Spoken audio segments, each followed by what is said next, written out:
بسم اللہ الرحمن الرحیم۔ جو اذان کے بعد یہ کلمات کہے اس کے گناہ بخش دیے جائیں گے۔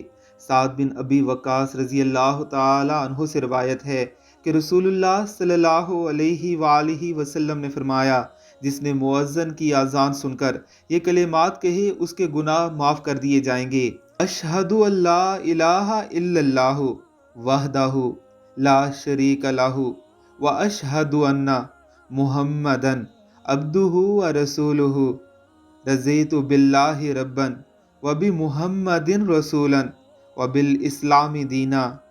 اس دعائے مبارکہ کو یاد کر لیجئے، اس کا ایک حصہ دوسرے کلمے پر مشتمل ہے۔ آپ کو بس تھوڑی سی دیر میں یہ یاد ہو جائے گی اور ہر اذان کے بعد اسے ضرور کہیے۔ انشاءاللہ العزیز اللہ رب العزت آپ کو گناہوں سے پاک فرما دیں گے۔ اللہ ہم سب کو پڑھنے کی توفیق عطا فرمائے، آمین اللہم آمین۔